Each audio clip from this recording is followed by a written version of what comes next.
Welcome to an ongoing series of looks at elements of my campaign setting, Aretra, the World of Legends. Last time we looked at the general premise of the campaign setting and how basically it's a world where legends are born, and legends are made by the beliefs of the people, which carry an extra level of power due to the safety measures put in by the creator gods, having an unforeseen side effect. And we took an overview of things to expect from the series. And I promised today that we would look at a race of Aretra known as the Faolchu. This actually is a one-part of a two-part look at two races that are somewhat connected background-wise, as both the Faolchu and the Aretra have similar ancestries. And to go into them, I must explain a little of the background of the world. I'll go more in depth into the history of the world in a future video that's coming soon, I promise. But basically, during the creation of the world, the creator gods made the world of Aretra as it is today. In Old Draconic, which is the language of the creator gods, Aretra means game. It was basically a plaything they made to pass the eons that they were just floating in the void. And on this planet, while they were having fun making trees and grass and, basically making the world as we know it today, they got bored eventually. And so they started toying around with the concept of sentient life as opposed to just plants and grass. Because plants and grass can only be appealing for so long, despite what Harvest Moon fans might say. And so they came up with what is now known today as the guardian spirits of Aretra.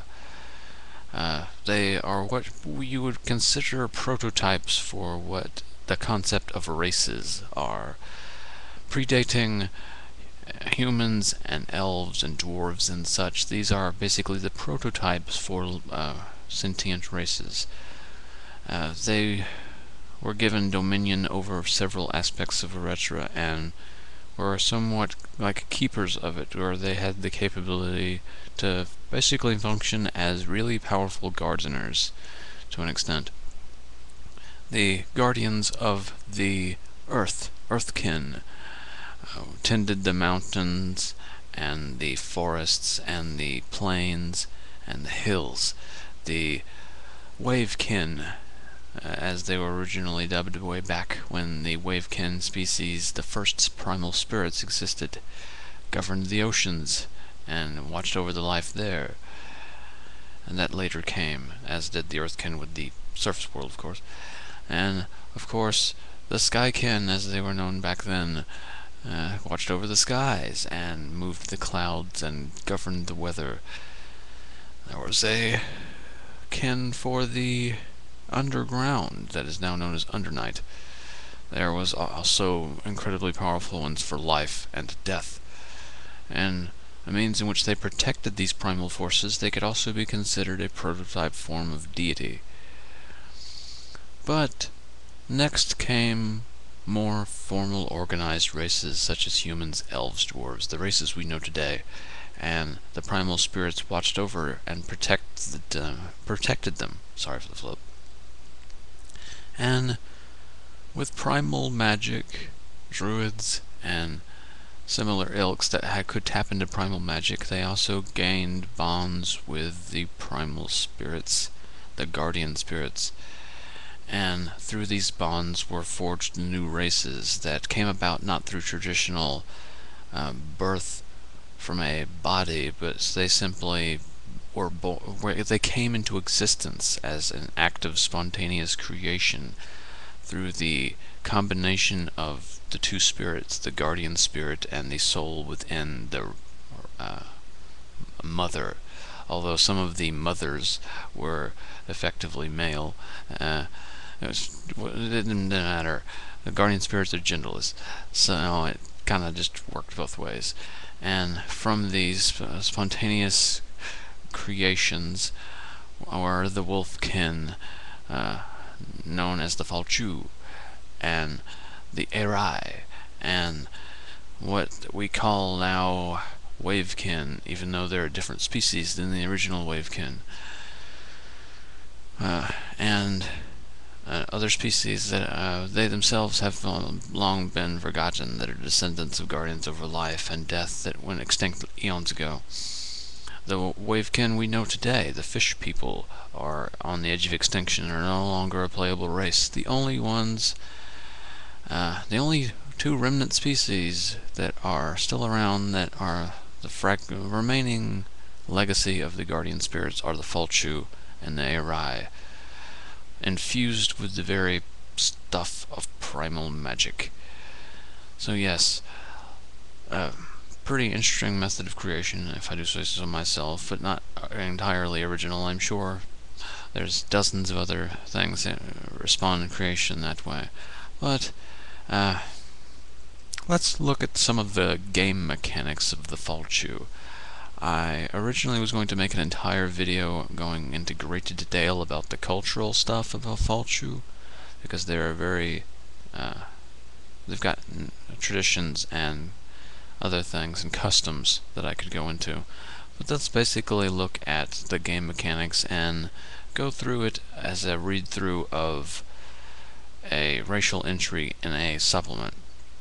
I'll just read it straight off, save us all some time, and abbreviate this video as much as I can.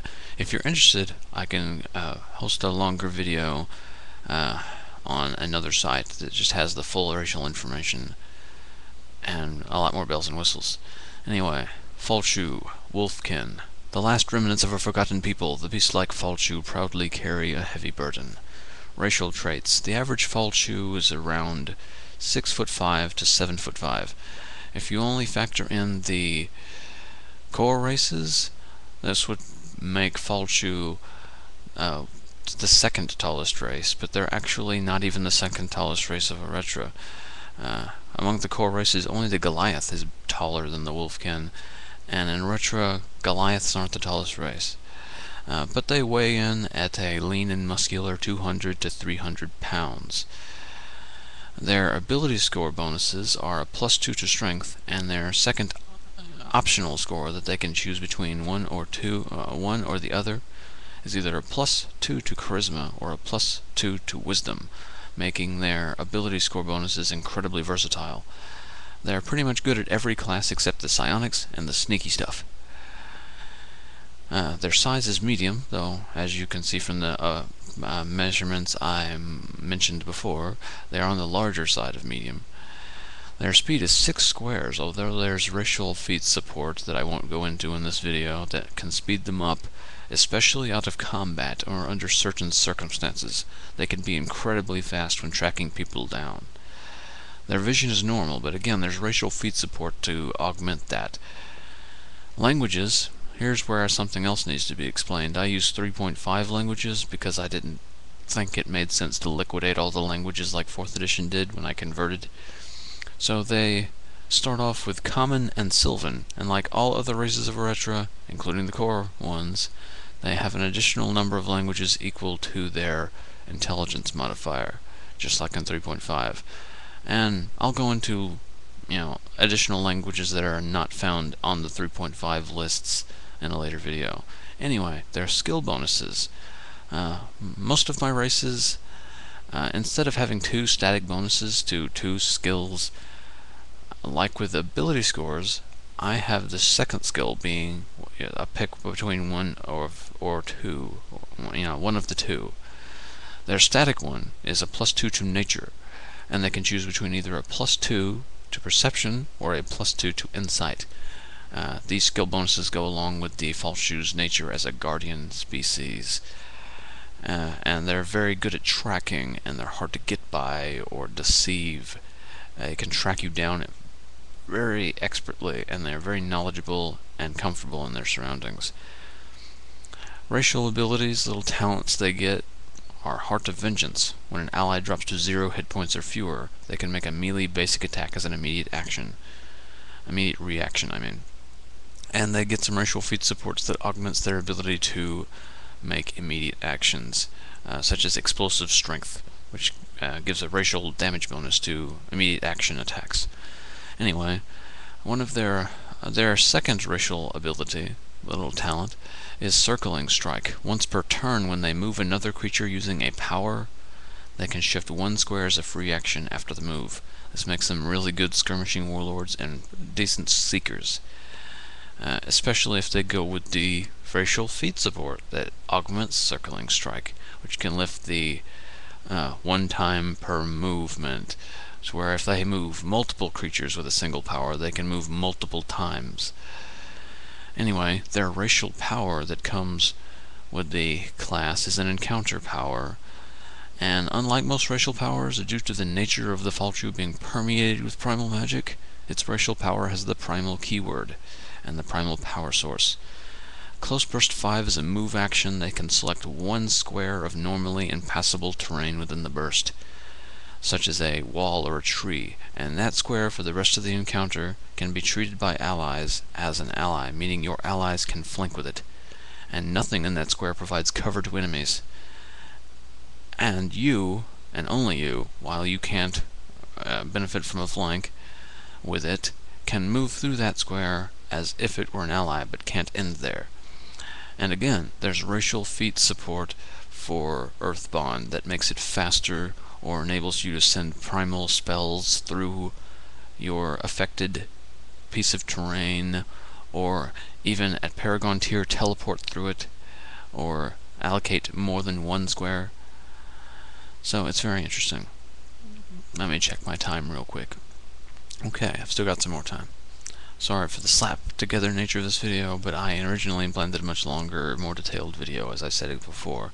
Anyway, some more Faolchu-specific lore. The Faolchu are sons and daughters of the forests, and were born from the guardian spirits of the soil, trees, and mountains. They are very well respected and often revered by other races, but some are intimidated by their unearthly aura and beastly features. A proud people, the Faolchu strive only to protect the natural world and all its children. Their culture, though seen as primitive, is as deep as it is deeply ingrained in all Faolchu. They are natural enemies of gnolls and share a common ancestry, as when Faolchu first came into existence and the first humans gained access to magic, it also created the first evil, and that evil, with access to as of yet ungoverned magic, corrupted many of the races, twisting them into servants. Gnolls were twisted Faolchu, drow were twisted elves. This has gone into more detail in the history of Aretra. One thing that few people know about Faolchu, even those that are reasonably familiar with them or interact with them frequently, is that they live on the edge of a precipice due to their the nature of their origins as being birthed from primal magic, and it's diffusing their bodies. A Faolchu cannot fall too far towards the vices of evil, or they risk being physically corrupted by the primal magic inherent in their bodies, and the lingering corruption from the first evil, although it's not called that. Anyway, a Faolchu that fails to control their anger, greed, or other evil impulses runs the risk of actually transforming into a gnoll, or worse, one of the Black Fangs, which basically the fur of the Faolchu becomes totally black and they go crazy, and they become incredibly ravenous. It's like fighting a pack of bipedal wolves that behave like piranha stereotypically do. You get isolated when you're fighting a pack of Black Fangs and you're torn to pieces. This risk of becoming ravenous Black Fangs or gnolls is the foundation of their honor-based culture and many of their stranger beliefs, which I can go into in greater detail if you're interested. Anyway, you would play a Faolchu if you are interested in being a proud member of a tribe steeped in honor and tradition, with sort of a Native American culture with some changes, subtle changes that are different. To strike, if you want to strike swiftly and tactically, or you want to play a race that favors the Seeker, Warlord, Barbarian, and Fighter. As I said before, having a +2 to Strength and an optional +2 to Charisma or Wisdom makes them incredibly versatile ability score-wise, but their other racial properties and their racial feat support makes them lean more strongly towards the Seeker, the Warlord, the Barbarian, and the Fighter. Pretty much in that order, as those classes have this most stuff that moves things and is also in tune to their movement ability and their ability scores, and in the fighter's case, proning people, which also feat supports. Anyway, physical qualities of the Faolchu. Another quick time check. We should wrap this up fast. Physical qualities of the Faolchu. Faolchu combine the features of a humanoid and a wolf, with the build of a large but lithe humanoid and the hind paws, tail, and head of a wolf. Fur covers almost all of a Faolchu's body, with varying levels of thickness around the shoulders and head. Males tend to have thicker fur around the neck and head, which bristles up into a small mane when the Faolchu is angered. The fur of female Faolchu is typically thinner and softer. Fur is usually gray, rusty brown, or gray and white, or rarely pure white. What would be considered hair on a Faolchu's head is usually just a slightly darker or lighter shade of the dominant fur color, and tends to be a bit longer, depending on what gender you are. Despite basically being bipedal wolves and looking anatomically exactly like werewolves, they are never confused with werewolves unless they're descending into Black Fang, because they generally look benevolent. They just have this quality about them that you see it and you're like, instantly, that is a good creature. If you want an accurate assessment, just like Black and White 2, that video game where you could play a god and you had the creature that you could grow into a titan, look at the wolf creature that you can raise in there, screenshots of that, and look at the benevolent one. While they don't have that quite of glow, they have the soft, kind features and similarities there. Slightly less cartoony, of course. Faolchu also take pride in their appearances and groom themselves well, with beads, furs, and feathers, and other things found in nature being a popular form of ornamentation. Werewolves usually don't ornamentate themselves or groom themselves well. Flowers are very common accessories for female Faolchu, but it is not unusual to see males wearing flowers gifted from females of their tribe. In fact, a male Faolchu might be mocked during a hunting expedition if he lacks such a trinket. As far as clothing goes, Faolchu tend to dress simply but in quality garments, seeing poor dress as dishonorable, but overdressing even more so. Thus, Faolchu tend to wear plain but durable and well-made clothing of rich but subdued coloration.